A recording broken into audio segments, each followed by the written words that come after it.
man. Appreciate you for doing this, man. I definitely want to get your story out. I don't know if you really had, you know, a real nice in-depth interview, especially in this climate where everybody really, we at a point where everybody really want to get to know the individual damn near more than they want to know the music, you know? Man, that's real. That's really what it is. You know what I'm saying? Yeah, so it's a beautiful thing. So, man, I guess we can start from the beginning. If I'm not mistaken, you was born in Houston, right? Correct. Okay. What about what year you was born? If you don't mind. Yeah, 74. I was just like, shit, that's a different one. Motherfuckers don't usually date a nigga like that, but yeah, 74. We want to get today. Okay, 74. Okay, so when did y'all move to Tacoma and why? Well, my mom was originally from Tacoma. Okay. And her and my dad were separated, and she decided she just wanted to come home. Okay. So she brought me up here in 86. 86. Oh, 86. What a year. Mm-hmm. What a year to come back. So 86, Tacoma, you come straight to the Hill or you go somewhere else? I was probably in Parkland for about 2 weeks, and then I ended up on the Hill, so you can say I was on the Hill. Okay, yeah, we just go scratch them 2 weeks. Okay, beautiful. So you get to the Hilltop 1986, man. You 12 years old, right? Mm-hmm. Explain what that's like, because that's a formidable age, and that's a crazy time to be moving to this community, you know. So talk about that. Man, it's crazy, period. Because you know, we right in the midst of Reaganomics. Mm-hmm. I'm coming from the South, whereas you know what I'm saying. They down there, and if they don't like you, they just let you. You know what I'm saying? They let you know they don't like you. Exactly. So the racism and the whole interactions is different down there. With the whites and the blacks, I mean, you got some that's cool, but for the most part, they let you know they don't like you. They straight up with it. The way people talk is different. Oh, okay. All right. Whereabouts on the Hilltop is you living? Because we know the Hilltop is kind of large, especially if you do, because you got the technical boundaries, then you got the hood boundaries. Nigga claim the hill all the way to Franklin Park. You know what I'm saying? Oh, I was right there, like right by St. Joseph's, off 17th and Yakima. Okay, yeah, right in the heart. Right in the heart of the hood. Everything I did, everything I was around was right in the heart of everything. In 86, when you got there, you know, what was going on? Kind of just explain the scene and all that. Well, downtown was still messed up. The mall had just I can't say recently, but the mall was no longer downtown. They hadn't cleaned it up because the Olympics hadn't came through yet up here in Washington. So it was just really pissy smelling and real low budget. There's a whole bunch of hustling. Cubans was around. Then of course, you know what I'm saying, the crack area hit with the Cubans. Okay, so would you say that the Cubans was the first ones with the crack on the Hilltop? I won't say they the first ones. I will say they was I'm not gonna be honest and tell you who was first, but I can tell you they definitely had a line on it. The situation with the Cubans is something I've always heard about, and I've even read something about why there was some political reason as to why a lot of Cubans came up to the Tacoma area. Also, kind of give us the history on the first gangster rapper out of Tacoma, and his affiliations and things of that nature. Well, the first gangster rapper that I remember, I would have to say would be OG Freeze. He used to go by Poochie P back then, and he really was out here. His first album, he was talking about all that. He had the bulletproof windows on his Blazer. He was a blood when it wasn't a lot of bloods, when it wasn't really popular to be too much of a blood elsewhere. I mean, he really was holding it down on the Hilltop with the HTBs, and a lot of people from this era don't even know because there is no more HTBs, so they don't really understand that. Yeah, so I remember you talking about how when you first arrived, the HTBs kind of really being out, and then you know kind of talking about them fizzling out. So if you could kind of elaborate on that, you know how their presence was, and then when and why we began not to see them anymore. Well, I'm just gonna say they wasn't a big, large facility for the most part. There was some Cuban cats that was surrounded with them that was kind of the younger cats was kind of lightweight into the gang area. You had like I said, Freeze he was the main one kind of holding it down in that lane. And once he kind of got locked up and Primo got killed and a couple other little things happened, like I said, it just fizzled out. There's a couple people who would rep it, but again, the one that was out here got locked up. A few people converted, and just gang politics. It just kind of it wasn't the thing no more. Okay, yeah. What year would you say that really happened? Bruh, don't have me lie to you. Yeah, you asked me for something you didn't ask me before. I can't tell you. I want to say it might have fizzled out maybe around 89, 90, 91, somewhere in that area. Okay, so we're saying it didn't make it into the early 90s, basically. It might have made it to the early 90s. Like I said, it wasn't like, you got to remember the Hilltop Crips in itself. Once it kind of started, we was at least like 500-600 strong. Okay. Like I said, it really was just, it was some ACBs, it was some Eastside Crips, some EGCs, and HTBs. You know what I'm saying? And then everything else was from somewhere else. Okay. So what year did you turn HTC?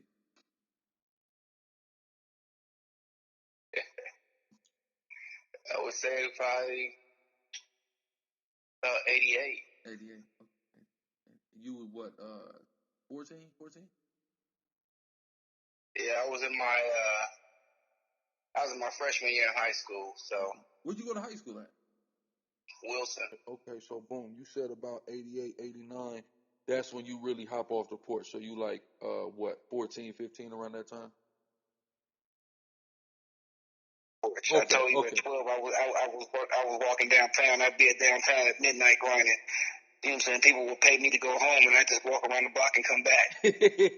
Wow. Okay. That type shit for real, bro. Okay. So what year you give HTC? It's got to be about 87. When would you say the height was of, because you got different news articles, you got all kind of different things that they say. But when you say the height of everything that whole era was on the Hilltop, would you place it in the 90s or would you place it in the late 80s? I would say later on in the 90s there was a lot more gangs. You know what I'm saying? And there was more people having money, but it was a lot of shit happening real fast in the 80s too. You know what I'm saying? That was like everything was getting formulated on a rapid pace, basically. Yeah. Everything could go fast because you could do a lot of shit motherfuckers was asleep. Okay. You know what I'm saying? A lot of shit motherfuckers didn't know was actually transpiring. If they was really some squares or they really wasn't actually with the shit, they really didn't catch the shit right away. So by the time they caught up, you was already, you know what I'm saying, you already had a good head start on whatever you was doing. Okay. So you mentioned the Lakewoods, man. You got a line on the song Hilltop on the Streets of the Tack album, right? When the OGs from Lakewood claimed HTC. Can you elaborate on that a little bit? Anybody that was really cripping out here really kind of started from the Hilltop. You know what I'm saying? Okay. So basically, we got the Hilltop being the first organic Tacoma street gang, and anybody who's cripping in Tacoma from that point forward that's not claiming something California is or EGC. I can't act like there were no EGCs when they first started. Right. So everybody's either going to be a Hilltop or EGC, and then it kind of section off from there. That's kind of like how LA you had, it started on the east side, then it turned east side Crip, west side Crip. So and then everything sectioned off kind of from there. So the Hill and EGC is kind of like the Tacoma equivalent to that, you would say. Yeah, it was like the Hilltop Blood, the Hilltop Crips, and the EGC. Okay. Makes sense. All right. So when is it that you start rapping? Is you always kind of rapping, or was there a time where you kind of just found it? No, around then, that's, the late 80s, you know what I'm saying, as we getting into all of that. Tell us about the legendary story the first time you laid a track down. Oh, yeah, like I said, I want to say it was like 89, 90, I just got sentenced to a year and a half, and I was in Maple Lane, and I wanted to share the room with the homeboy Rev, and Mac Money was down the hallway, and we actually just took 2 boom boxes because you was allowed to have boom boxes there. And we took the headphones, we put the headphones to the mic system, put tapes in. One side played the Eric B. and Rakim Getting Paid beat on one boom box, hit the record, and the other one had a face to face, and then literally a one take. If you messed up, you had to start from scratch. And we would do the whole song in its entirety, just like that through the headphones. Yeah, that's crazy, man. It's always mind boggling how ingenuitive, man, a brother can get, man, when he's in that institution. A brother can get real inventive. And it's really reminiscent of when you looking in Black Inventor book and you look at everything that we was making in slavery, with, little to nothing, but hey, we make it shake, It's not even just being an institution, it's just the lack of necessities. You know what I'm saying? When you don't have something, you really want something. You find a way to get it. Mm-hmm. You know what I'm saying? Nowadays, like, a lot of kids and a lot of people are exposed to a lot of things easily, and they just don't get it. Even my son, at one point, when his mom threw away the toaster because it was old and she was going to get a new one, for a couple of days, he was like, Dad, we ain't going to eat. I'm like, go make you some waffles. But there's no toaster. I said, so go make you some waffles. He said, you can't. So they had no clue about putting them in, so turning on the oven and putting them in there, flipping them over, or even doing toast that way, or just some things they don't get. Like, they don't understand making popcorn on the eye. They think like it's coming straight out the microwave. Mm-hmm, exactly. So it's just a lack of not having it being ingenuitive. Exactly. You said I know you was Mac Money, but you said you was also with Rev. Is Rev that's Donald, right? Or am I tripping? Yeah, that's his name, Don. Yeah, Don. I'm gonna tell you what's crazy, right? He got the exact same first and last name as my pop. And oh, yeah? Yeah, man. We was living, we lived on the hill for many years, and man, the police used to stay fucking with my pops, thinking it was him a lot. My pops square DJ, kept his nose clean, things of that nature. But I'm telling you, the police was always fucking with my pops, thinking it was him, man. And it's always kind of crazy, man, when I think back on that. Especially since the ages don't even match up. It on top of that, but it's that name, that last name that we got. It's a rare last name. You don't see that. It ain't but a few of us, even in the whole United States. You know what I'm saying? So, I think that's definitely involved with it, man. That's crazy. I know. I see. When did your first album come out? What year? I believe it came out in 96. 96. Okay. Because I was looking online, and the earliest I seen was 97. I figured it was something a little bit before that. I guess kind of explain, the process of dropping your first album. Things ain't like it is today, where a brother can just go get a computer, do a whole album, do his whole thing off the computer, right? You get one laptop, you can do everything you need if you really wanted to. So what's the process at this time from, getting the album together? So you had to go in there with all this big oversized equipment, spend your time in the studio, and just everything was a longer process. The thing about you that's so great is that, you've kind of consistently been delivering. We don't have to wait too long, or you just disappear for 15 years. The Mr. Dog albums have been coming out in Tacoma since 96. So I know you got some in 96, then you come right back in 97. What's your primary motivation, I guess, if it's been the same throughout your career or if it's changed, during different times? Elaborate on that. But what's your primary motivation to keep the music coming? I was raised in a hungry environment, and I've never lost my hunger, so I was just raised, so I wanted something, I was going to go get it. I was determined, and it's just like, it's not on me, it's in me, you know what I'm saying, as I said before. So, I mean, we really move here like anything else in life. We going city to city, we doing the whole thing, you know what I'm saying, setting up our own shows, the whole nine. So it wasn't a big thing of a major label. It was about push your stuff, make your move, you know what I'm saying, move your work. Yeah, and what's crazy is this, man. So many of us were placed in, what they call economic hardships. So we had to kind of get creative, and a lot of our business school took place right in that street, man, with the hand-to-hand transactions. But that that educates you to move forward in life. So when you elevate into higher levels of business and entrepreneurship and, you know, what they would call legal stuff, if you keep that same drive and work ethic and what you learned on the street, it worked the same way. You know what I mean? But, you know, a lot of us have that same benefit of being able to go to business school or come to Pops got a business or your uncle got a business, you go and he shows you how to run the stuff. You know, we got to kind of learn, you know, from that concrete, you know what I mean? But it's still, you know, if you can make it out of that, you still, you know, learn valuable lessons because from, you know, you talking about from your beginnings even to now, we know, you know, I remember seeing you on the social media talking about, yeah, I'm on the 4th, I'm going to be at that waterfront, man. I'm going to be at that waterfront with that work, you know what I mean? And that work is, you know, that new awakening, but you still have that grind and that mentality, man.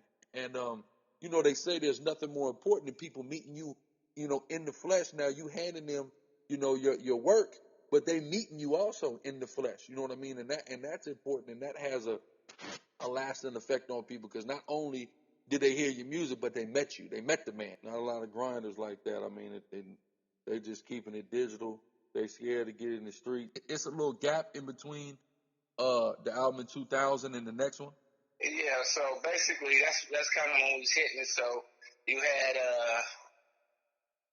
97 a release, 98 a release, 2000 a release. Then it's like we start working on the Northwest Ride and the compilation, the Mac Money CD, the Big Squeeze CD, and then right then I caught my little Fed beat, so I had to go sit down for 4. So I come out around, and that's actually before Squeeze's album came out. His album, we pushed that out while I was still in the Feds. So we did that, and then around 2006 when I touched down, I went ahead and put out Backstreets and Boulevards, and I got that going on circulation and was making my moves and stuff. And I would say around, you know, about 2010, I put the Streets of Attack out because it was probably late 2006, 2007. So we got a chance to work it, and believe it or not, I still was actually having problems with the police. So it was like a year or two where I actually was fighting little cases, going to jail, but I was actually beating some of those cases. And then I finally got sat down again right after the Streets Attack dropped in 2010. And had to go sit down for another two and some change. Real quick, just backtracking a little bit too, man. I talked to a few older dudes, man, out of Seattle, and you know, they always tell me like, man, back in the day when them Dog albums was coming out, we talking about 96, 97, them seeing them posters, them going, man, who is this dude, man? We we keep seeing this stuff everywhere, you know what I mean? So that's the fruit of that grind, man. You know what I mean? Brothers everywhere was certainly seeing it. I know too, posters, you know, stuff like that was a big deal back in that time, man. And what's cold is this: smart people even understand that now.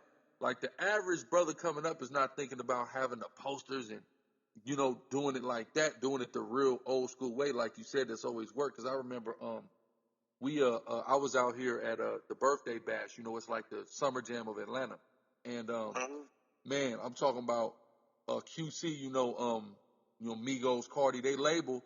I'm talking about they had the whole downtown Atlanta sold up posters, everywhere you look. That not everybody wasn't doing it, but they had posters all over the place. They were just dropping flyers on the ground. Their visibility was out the roof, and you would think that would be something that they would neglect. Especially, I mean, they got goddamn Cardi B on their label.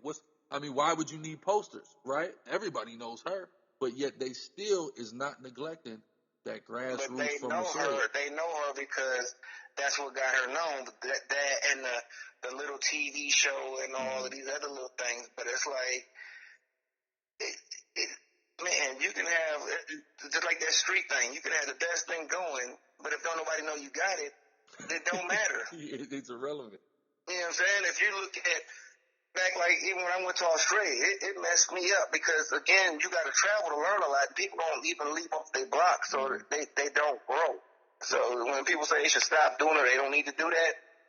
The big company, if the $1 billion companies are doing that, why wouldn't I do it? Yeah, you need that hunger. That's that hunger. That hunger is what's gonna get it, man. They always say that a lot of artists, once they lose their hunger, that's when, you know, they probably, you know what I mean, they're not putting out stuff, and the stuff they put out ain't all that good, because that hunger is gone, you know. So Coke is still hungry. They the biggest thing ever. It's crazy. I went to the damn, you know, they got the Coca-Cola Museum out here. I went to the Coca-Cola Museum. and I learned so much about the history of that company and how much damn money that they're making. And like you said, they're still hungry. You know, they got damn Coca-Cola Dome, Coca-Cola Village, Coca-Cola every damn thing. And hey, look, they still hungry. They still trying to get into a new market. You know, and that's the right type of mentality. Like you said, if that arguably one of the biggest corporations in the world have that mentality, why wouldn't you? We have been heard that song, the Hilltop, right? We heard that when it was on the New York beat. You know what I mean? So on a mixtape, right? yeah, on the mixtape, we knew about that record. You know, and I was happy that you redid it and did it on that level, because that really helped kind of reinvigorate it. And there's a story that's being told. You know, there's a very important story that's being told on that song, man. And a lot of people don't really know the Hilltop story, man, but it's captivating. Even like what we talked about earlier, what we talked about to this point, Cubans and, the various California cats and everything and the way it's developed. So there's a lot of things that get told, on that song. So, I mean, what's your thought process going into writing that record the first time you write it on the New York beat? You always want to represent where you from. And being that I was kind of paving the way out here, and you hear all people always talk about, well, where you from? And of course you want to say your block, and I like to think that I'm bigger than my block, but it's always from my block. And I would say, I'm from Washington. They'd be like, oh, DC? And you'd be like, nah. And you'd be like, Seattle? Or they'd be like, Seattle? And you'd be like, fuck no, we in Tacoma. We like 30, 40 minutes away.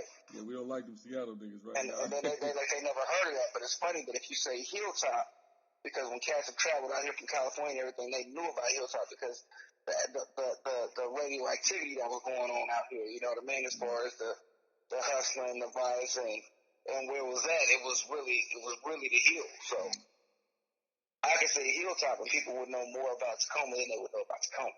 You feel me? And that's a fact, because when I left the Hilltop, I moved to California. So when I'm coming up in California, L.A., Orange County, San Diego, I'm coming up in these areas, especially the L.A. dudes, be it Long Beach niggas, whoever. Oh, nigga, I'm from the niggas. No, oh, okay. Oh, the Hilltop. You from the Hilltop? That's the first thing they saying. Period. They ain't saying nothing else. But as you from, I remember I met this OG from Insane, and when I first moved to California, and it was hot. It was summer. It was hot. And I said, man, I'm not used to this level of heat. And he was like, well, where you from, man? I said, I'm from Tacoma. He said, oh, you from the Hilltop? The first thing he said. So, stuff like that lets you know what on a street level, these guys know. That means this area has put it down to a point where niggas know that if you mention a region, that's the first place they see him, because that's the place that has the most reputation in their mind. So it's like, how could I be like pretty much the godfather of rap in my town and not really let you know my history, where I'm from, and a place that I'm proud to represent? So I kind of went there on that song, and it was at a time where everybody was kind of following what was new out there. And that album, I just was like, I'm saying, I'm just keeping it where I'm from. You know what I'm saying? I'm from the West Coast. We was that folk movement. This is what I grew up to. I'm just gonna kind of keep it back in this era while everybody trying to move forward. And I think that was actually a good lane for me for that album, because it really stood out. But that really led to that track right there. And we tried it on the mixtape, because it was right after Ja Rule did that, he's from New York. Yeah. So we originally did it to that beat, because that beat was going hard, and we did that. So instead of New York, we're gonna do Hilltop. I kind of did that and put it on a mixtape, and the town went crazy. I was like, shit. Now we got to make it original. Mm-hmm. And so we put more of a West Coast spin on it. There you have it. The rest is history. Best thing since sliced bread. Yeah, exactly. So did you have somebody custom make that beat for that record when you put it out? No doubt. I had my boy Rock Fizzle go to work. You know what I'm saying? He's his dad is actually a member of Lakeside. He's actually, you know what I'm saying? So he comes from the phone. You know what I'm saying? He's actually in the group Lakeside now, and he travels and tours with them. Okay. But to me, he's like the West Coast Straight 3000. He can play any instrument. He can actually rap. He worked the talk box. He DJs. He just really he's really like a musical genius, and I needed his assistance on there. I think on every project I've been doing from there on out, I keep at least one or two of his beats on my joint. Yeah. He really outdid himself on that one. Yeah. I mean, all the ones he did for me have stood out. None of them have not stood out. So I mean, if anybody would want to mess with him, I gotta give my boy Shot Rock Fizzle, man. He is a guru when it comes to beats, because he also did my Cryptastic beat. That motherfuckers love that. And then he did a song with me, Cocaine, Crooked Eye, and Snoop Dogg too. Yeah, that's my favorite one by you too. So yeah, yeah, and them is all of them is by him. And even like my newest video they just came out with Glass Malone, and even which I feel like is the hardest song on my new album, These Niggas. He did both of those beats too. Yeah, that's cold. That's cold. Yeah, he's a cold dude, man. He's a cold dude. And a question I want to ask you too, real quick. So the term Tacktown, when did that start being used? Who is there anybody we can credit for cultivating that as the kind, as the nickname for Tacoma? But Tacoma's small. Tacoma, like compared to Seattle is a city. You know what I'm saying? Yeah. And like Portland's a city, but Tacoma's on the outskirts. It's always been smaller. The biggest thing was the port for a long time. Yeah. You know what I'm saying? So there's always been a town. It's never been a city. So it was always the town, or you know what I'm saying, Tacktown, or just, you know what I'm saying, Tacoma. Because that's back even when Tacktown first started. You got to remember everything was 206 back then. Yeah. Well, you said that on the song. That's how we differentiated ourselves. Yeah. Okay. When did we get the 253 area code? I don't remember the exact year, but I know that's when again the population grew and they was running out of numbers. So that's when they broke up stuff and they added the 253. Because first the only thing they had was 206 and 206 and 360. Okay, yeah, that which is like the southern. Excuse me. 206, 509, and then 360. 509 is like Spokane, right? Eastern Washington. Yeah, that's all Eastern Washington. Okay. Boom, and then they had the 3 6 and the 2. Because I remember even my grandma, they stay in Lakewood. I remember when we was on the Hilltop, we had the 253 number, but then even my grandma still had the 206 number. It took a while before they even turned her over to the 253. That's all probably in the 90s. All that take place, right? It was definitely in the 90s though. Okay, definitely. So boom. So yeah, boom. I remember you said that on the song when we was 206, right? Man, you said a lot. There's a there's a lot that was said. On that record, man. I mean, you mentioned things like the Ash Street Shootout, which a lot of people don't know about. And a lot of that. Now, you make a statement about in the song, if maybe you can clarify, when the Ash Streets connected with them Hilltop niggas, right? So there was a point in time where Ash was not considered a part of the Hilltop. Well, you had cats that was doing their own thing. Okay. So again, there was still a few little like Bloods and stuff around here and there, but Ash Street was just the cats that was they was all on the hill. They was doing their thing, but they was just Ash Street. Okay. These are all the cats that was on Ash Street. They kind of grooved and they did their thing different from. They wasn't Hilltop Crips. That's what they wasn't. Okay.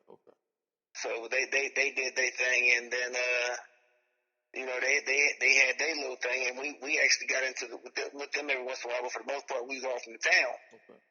And then it was just it was a big old beef that happened, and if you was out here, you knew about it. And we kind of as a unit from the town, we came together to push those, you know what I'm saying, the outsiders back out. Yes, you know what I'm saying? Like y'all got us fucked up. You know what I'm saying?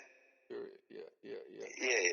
Okay. So boom. All right. So that happens. About what time would you say that happened? That's late 80s. Yeah, it's late 80s. Again, I'm not in the song. I'm not telling them that nobody at that time knew. No, already. Because it made the newspaper and everything. Yeah. Everybody kind of knows that.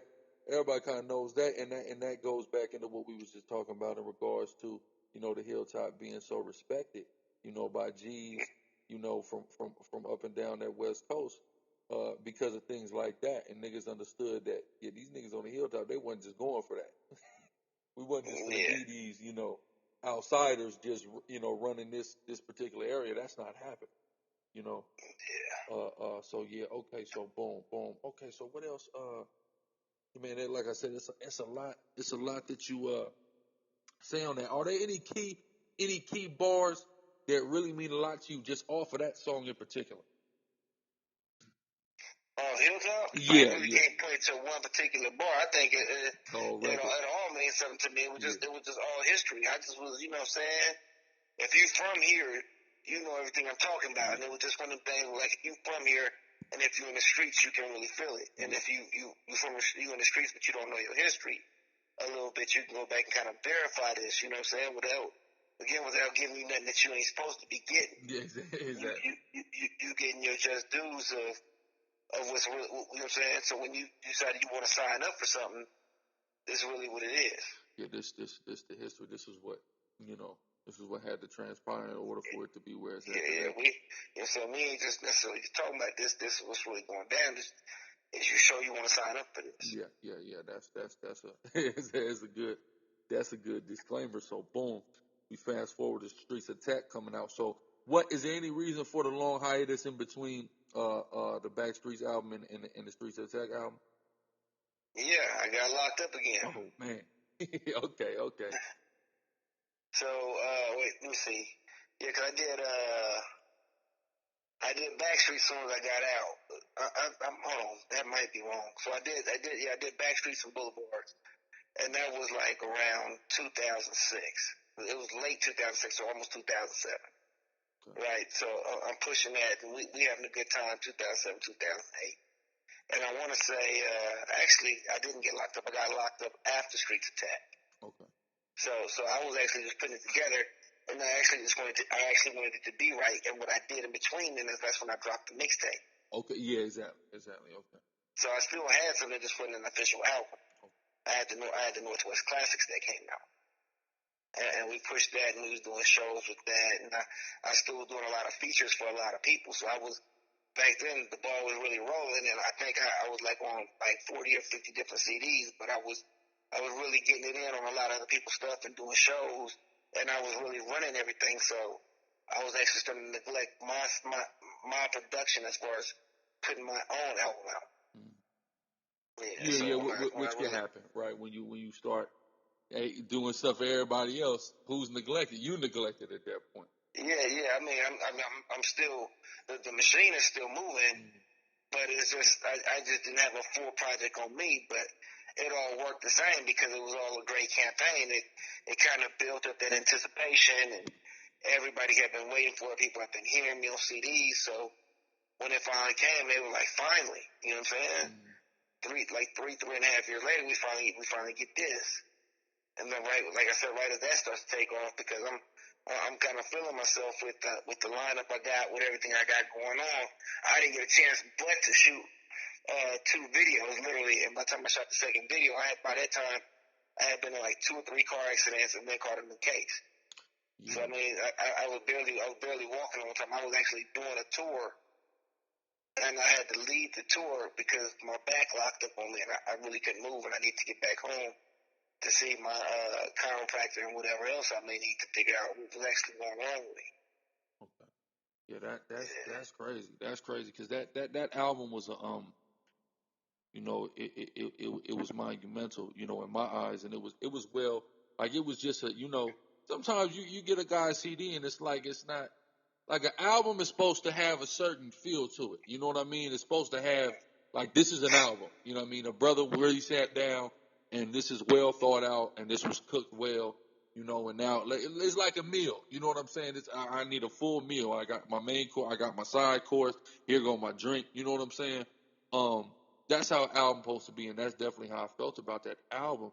You know, when you had a few features. So let's talk about the features. Of course, Crooked Eye was on there, man. But you can talk about the other. Cocaine was on there, right? So yeah, I had the song which had Crooked Eye, Cocaine, and Snoop Dogg on it. I had Mr. Fab on there. Yeah. I had a second song with Crooked Eye on there. I had I had so many people on there. It was ridiculous. It was actually the one. I had what's the singing dude's name? But I had singles. I had joints. It was I felt like it was like I've always networked with people, but I felt like that was even my production. I felt like I had the complete package when it came to the production and everything. You know, I had my dude Key Loom on there. I was bringing out Liti Soprano, so it was just like, I'm introducing the world to the next stages of Tacoma hip hop. I'm fucking with the seasoned veterans, and I'm really in my zone, and people know who I am. But unfortunately, I get caught up again on some fugazi, and you know what I'm saying. That was the one, but it wasn't the time. Yeah, and that's an unfortunate happenstance sometimes. You had a one, but it don't be the time, man. Because I definitely would say, that's the one. You know, we had that big video, and that was at a time where videos were just kind of they're becoming what they are today. You know, around that time. Everybody wasn't going viral yet. You know what I'm saying? Everybody couldn't have a video. There wasn't 50 million videographers, and you couldn't shoot videos from your phone, and so it was just like it really wasn't. You just really had to get to it then. Yeah. And like I said, I had that one, and I literally just put out Cryptastic, and like you said, them two songs was some of your favorites. Cryptastic was one of my favorite, and even with me just releasing that video, damn near 10 years later, people still thought that was a new song and still was fucking with it. Yeah, and that's kind of the good thing too. Boom, if it wasn't too big, you can still put it out like it's new. You know, I think sometimes people kind of get discouraged from doing something like that. But man, if it were big, do it. Why not? Let's do the video, because a lot of people too in this day and age, you know, they're fascinated with the gang culture. It's fascinating. So if you're doing a video as far as that, you gonna get eyeballs on it, period, because people want to see about it. People want to see the real, and you know they just want to look at it. You know, they want to be a part of it from an an observer's point of view. So it's never a bad idea to do that. Yes, sir. So boom, okay, boom. We do the video. The video was the video was big. Especially coming out of Tacoma right there. And there wasn't a lot of videos that people could say is big or as monumental or more showcasing as that. And it was just right. There was no way you could really have did and redid that Hilltop song without doing that video. You know what I mean? Without hitting the keys, without being out in front of those boxes. You know what I'm saying? Like that had to happen. There's no other way that video could have got done, man. So that was that was masterful. You know what I mean? And I'm just glad I could be a part of that piece of Tacoma history. You know what I'm saying? Okay, boom. So we have that, boom. So now you got to sit down again. What time when you get out? Oh well, around this time, I didn't sit down too long, but okay. I took a moment to kind of to get everything together, you know. So my kids my youngest started decide he wanna follow my footsteps. Mm-hmm. Okay. And as you can see, for all the good I still was doing, even when they winning awards and stuff, I still was ending up in the wrong position a lot of times. Yeah, exactly.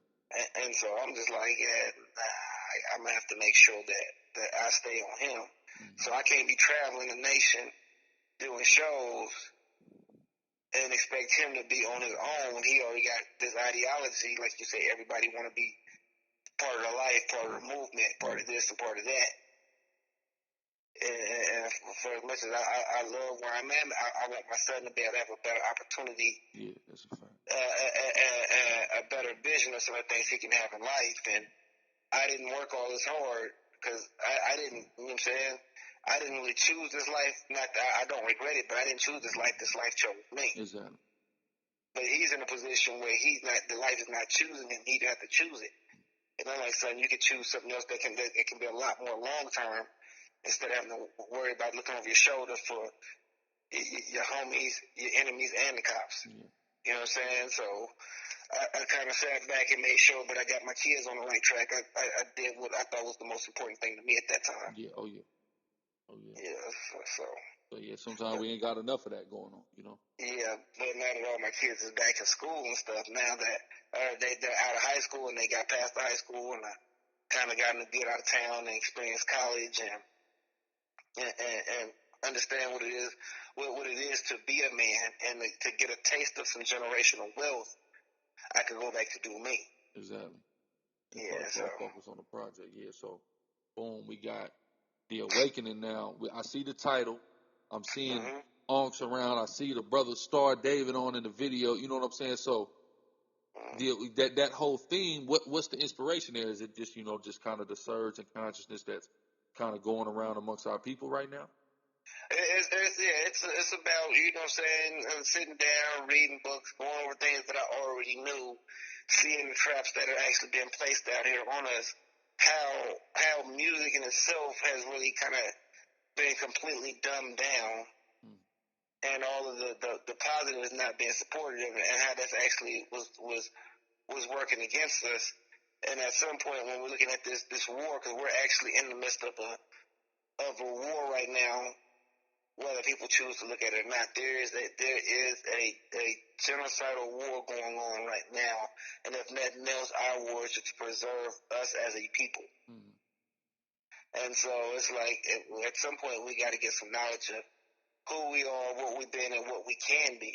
And that whole concept came again from me raising my kids. I got away from the music, and I was like, well, I got to raise my kids, and I can't be like do what I say and not what I do. Well, they gonna be like, fuck what you saying. I see what you're doing. Exactly. And that's just what people do. They learn more by watching, and you can say whatever you want, but they have always said actions speak louder than words. So I just wanted to shed some light on some positive aspects of life, and at the same time, it's like wake up, because we need doctors and lawyers and judges, and we need people to even out the balance. Everybody don't need to try to be a rapper like everybody damn is. You know, everybody don't need to be trying to be some type of fake street nigga. You know, we need people in all walks of life, man. Without question. Too, I want to talk about this too, just dealing with the music videos, because it's crazy like the way everything is working right now. Like a lot of these videos that's blowing up, that's going viral right now, videos got 100,000 guns, you know, in the videos and things like that. A lot of down south cats, Midwest cats, they doing it like that. We live in a time where people think if I mean that's what people want to see. You know, but I try to explain to people on the West Coast, we can't really do that. The gun laws ain't as sweet. 1, 2, you got gang injunctions, things like that. You know, if you had 100 guns in a Mr. Dog video, Mr. Dog, he be sitting back down. They find something to put his ass back in jail for it. You know what I'm saying? Mm-hmm. So it's different, but a lot of people are but you know, it's a testament to the American culture. The American culture is fascinating and thrives entirely on violence. All the biggest movies are action movies, gun, you know, toting and killing people. You know, so this is what people want to see. And at a time where this is what people want to see, it's great that you put out something like The Awakening. You put out a positive project. But even with the video, Who I Am, when we deal with that video, it has that appeal, but then there's a greater message that's in it, man. So to me, you really did it, man, masterfully with the release of that. Yeah, well, that was really the game plan. I wanted to emphasize, like, I didn't lose myself. I actually wrote that album more like a book, and in a sense, it kind of tells a story.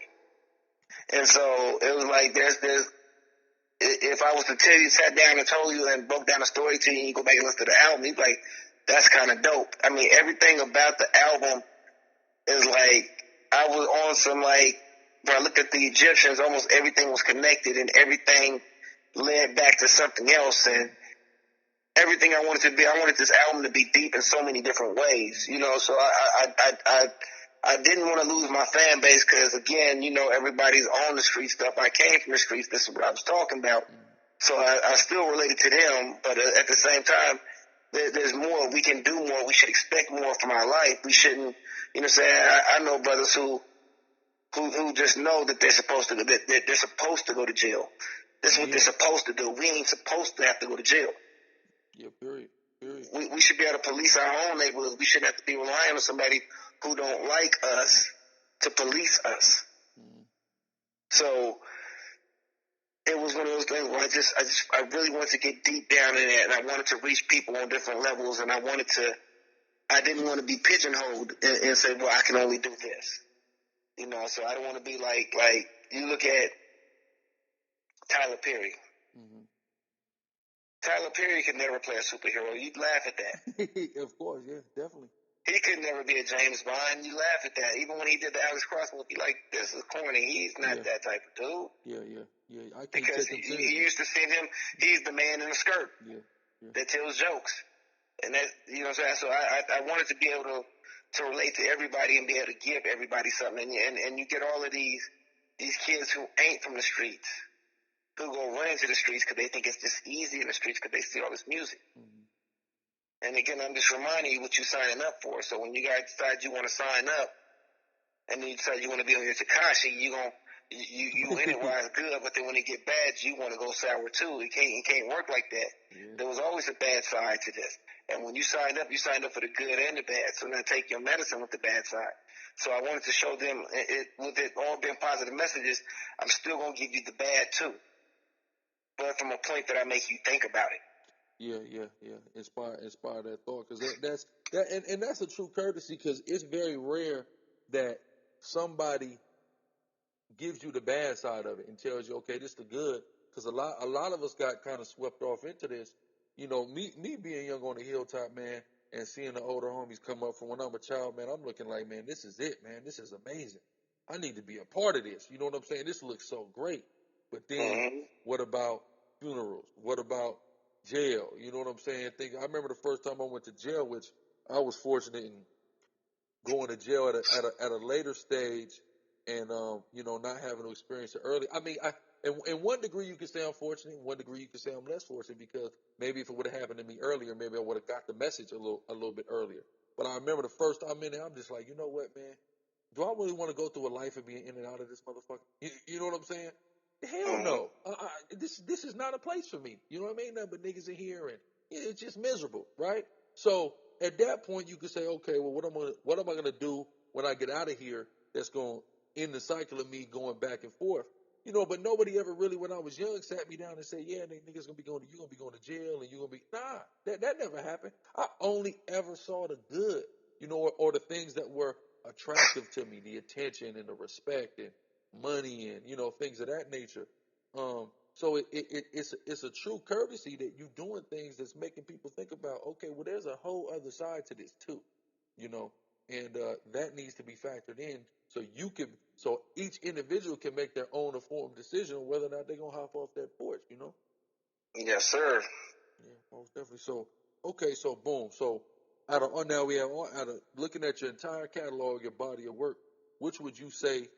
Do you have a favorite out of all the albums you've released? Man, I would have to say, man, they all have a different value. So I would say some of the most important moments in my life happened with Ghetto Politics. Okay. You know what I'm saying? So that was monumental in itself when that came out, and that shook a lot of people, and a lot of things happened from that. But then, you know, I can go back to Backstreets and Boulevards, and it was like, well, I'm starting from the bottom and watching me rise again. And that was deep, because I mean, that lineup of having SIBO and Be Legit and The Game on there, and it was an all-star lineup, you know what I'm saying? So Yuck Mouth, it was huge. So that was big. The Streets Attack, man, I love that album. I still feel like it never got its proper opportunity to blossom like it should have. But I have to say, I really like this album for the fact that I feel like I'm in my own lane on it. I can actually say at the end of the day that people should be able to walk away with something on there and get to them if they're listening to it wholeheartedly, unbiasedly. You should actually be able to get a gem up out of there. At least one. At least one. And it talks about a lot of positive things. It talks about a few negative things. It actually it's like everything we're actually going through right now is in that album. Even like when you think about who I am, you almost think about the death of Nipsey Hussle. Mm-hmm. And how that happened. It just ironically just happened to happen the time after the album comes out. Yeah, which is kind of crazy when you think about it. So, I mean, it's so much on there, and it talks about when we grow up and we starting off and we not having that, but that don't mean we have to settle for that, and we can do whatever we want. You know what I'm saying? If you put your mind to it, it's just, I like all the positive affirmations in there. I like, when I first started off, it was about me building and getting my fan base out, so I was networking with cats that was outside of my town. That people in my town who like them also will be willing to listen to me. You see me? Because all I need to do is you to hear me once. But now I'm like, okay, I did all of that. I've looked up to the ones, the forefathers to me, the guys who I used to listen to when I rapped with them. Now there's a plethora of talent in my town, and it's a lot of it's being slept on, and I have a chance again to open the door for them as well. So I got to work with, this album is special to me because it's literally outside of Glass Malone, and my homeboy Maniac Low from Portland, and the homie Lou Kane from out in Florida, and he's also a young homie. Mm-hmm. So he's in that category of somebody I can talk to and somebody who can learn from me. But outside of that, everybody on my album is from Tacoma. Okay. All the production, for the most part, all of it's from Washington. It's really a homegrown album with homegrown talent on it, and I thought it was just very tastefully put together. And yes, I'm being biased on it. That's good. That's all right. It's all right to do that because, it's a lot of guys in other places have had the luxury of being, this is all Atlanta made. This is all New York made. This is all LA made. This is all Miami made. So it's beautiful that you're able to, put out a predominantly Tacoma produced project, man. Who are some of the young up and comers that you're looking at that you would kind of say are, kind of the standouts right now coming out of the tech? Well, ain't no question. I got a couple of them. My dude who I've been messing with for years, who's doing this thing, he's on Black Umbrella Records with Raz Simone, is King Lee's. Used to go by Lee's Soprano, and of course I told you he was on my album before. He's on this one here right now, and he's doing his thing. He just did a show I think last month in Hawaii with Blueface. Okay. So, but he's out here doing his thing. You got to say Louis of MKF. Oh yeah. Yeah, he's doing his thing, you know what I'm saying? He just did the little nationwide tour with Lil Mosey, and his little song Driver was actually killing him, and he got a new single coming out now. His whole little unit, MKF, is actually kind of making some noise. The piano and him just making some noise. My dude Block Rep Shot, killing the game right now. He's featured on a lot of stuff. He just did a feature. Like we got a video coming out right now, the song with me, him, and Glass Malone. Then he got a video that just came out with him and Lizzie Soprano, and that goes hard too. Over at JP Bang's beat. He also got an album that just came out with Cashier.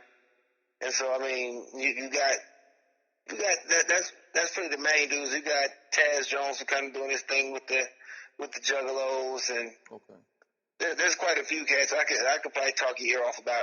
We got a lot of talent here right now. We got some dudes who are really big on the battle circuit too. Okay. So like Stewie Newton, you got talented Real Cosby. K&M was doing the battle thing for a minute, and they up and coming. I mean, we got a lot of talent, bro. A lot of talent. Yeah, that's great, man. And I'm glad now. It's on one degree, it's like, man, we kind of always had a lot of talent. You know what I mean? But I feel like we probably haven't always had the right outlets, the right connections, things of that nature. But it's good now that we're in a position where we got OGs like you that could help open the door up and help give young brothers that's on the come up or push in the right direction. You know what I mean? To help give them they shine with your well-established fan base for over 2 decades now. You know what I'm saying? That's a very well-established fan base. So for you to give brothers the opportunity to hop on, your project and be a part of that and get your cosign, man, I know that means a lot. You know what I'm saying, to the young up and comers, man. You mentioned Block Rep Shad, which of course you already know. He's always been one of the coldest rappers from Tacoma to me, in my opinion, man. So I'm glad to see him rocking and rolling Like you and said. I got to tell you one more name too. I got to. I can't leave a little homie out because our new song on my new project coming up is Murder and Stuff. My dude, Purge Team Mees. Okay. You know, and if you ain't heard of him, you'll be hearing about him soon. He's chewing stuff up right now. He's bananas right now. Okay, beautiful, beautiful, and that's good too, cause we ain't got a lot. Like nowadays, it ain't even about niggas chewing stuff up no more. Like that's not even going on. You know what I'm saying? So when you hear somebody that is, it's always it's refreshing to hear people that's actually valuing bars. You know what I mean? Actually valuing lyricism. You know what I mean? Cause that's a neglected art form. You know, at this stage in the game. Yeah, and then of course, you know, the little MKF brothers from the MKF conglomerate, you know what I mean? I've been paying very close attention to you know, what they got going on, man. They got a lot of good stuff going on, man. Yeah, okay. So man, is there anything in closing? Anything in closing you want to say, man? We've been rocking and rolling damn near 2 hours, man. It's been a beautiful. I appreciate you, you know, for this, man. Yeah, man. First of all, if you ain't got it, make sure y'all go check out that Awakening. It's on every digital platform available out there. You can also go to a website, bwr2000.com, and get that joint. You can even buy it off my Facebook page, The Real Mr. DLG. Check out the videos on YouTube. We got a lot of projects in the work. We got that the long-awaited top of the food chain with me and my longtime brother Mac Money about to come out. I got my new album that we're working on right now, and definitely gonna be my best piece to date. The Curator, that's coming out, and then we're also working on the Best of DOG. Okay. You know, That sounds good. The best of that's gonna be great. Yeah, but it's called Louis the 13th. Okay. Yeah, it's the expensive. It's the best. It's the top shelf shit. Oh yeah. That's beautiful, man. Well, definitely, man. Again, I appreciate it, man. Man, just keep grinding. I ain't gotta tell you keep grinding. You gonna keep grinding, regardless, man. You know what I'm saying? So but definitely, again, man, I appreciate you, brother, man. Of course, wish you, man, the most blessings, best of luck. All right, 100. All right.